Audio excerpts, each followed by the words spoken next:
Hello, everybody. Can't really remember the way we stopped. Hmm. Okay, but I started noticing something. Whenever I sleep, whenever I'm awake, whenever I'm about to go to bed, I noticed that I started seeing things. I started seeing beings. I started seeing figures nobody else sees except me.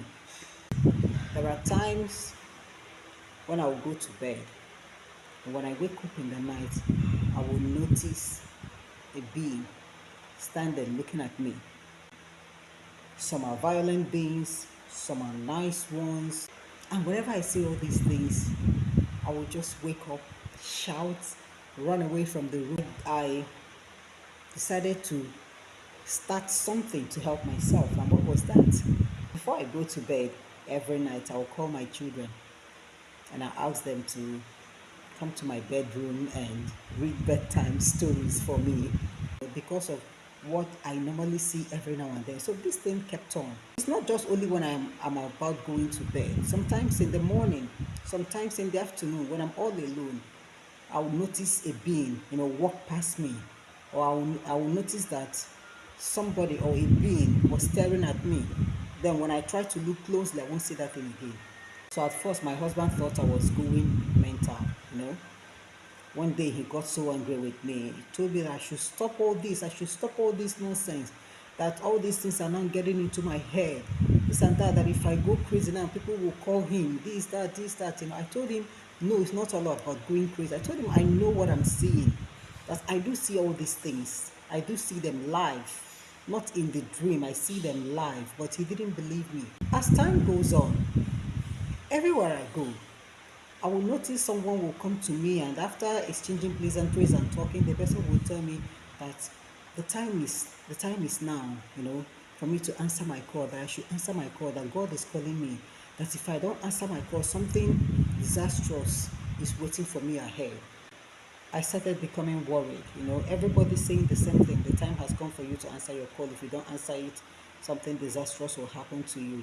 I became so worried, not knowing what to do. And how do I start? I don't know. What is that called? I don't know. So I still brushed everything aside. And then I started having problems, from one problem to another, marital problem, office problem. I started seeking for solution to all the problems that I was having.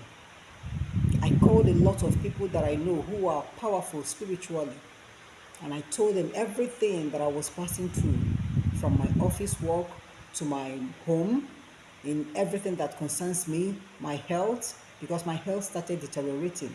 So, of all these people that I called, none could help me, but they all said one thing, that my case was a complicated case and that there is nothing they can do, that the solution lies in my hand. So one day when I went to work, that was the climax of it all.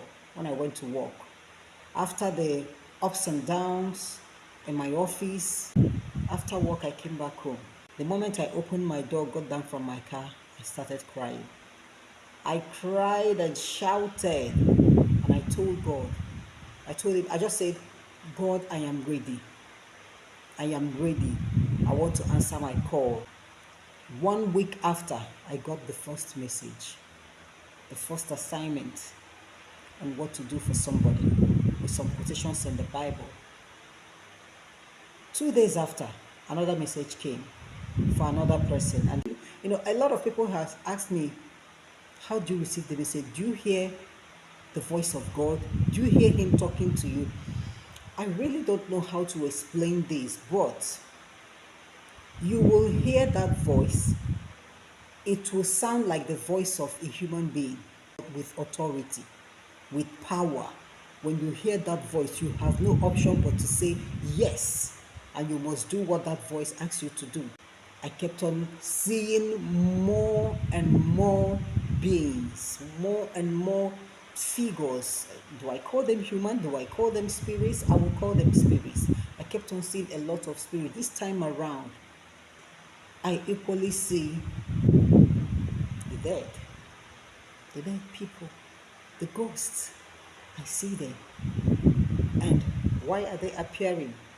The reason is when the dead notices that you are spiritually gifted, you become a channel, you become their channel.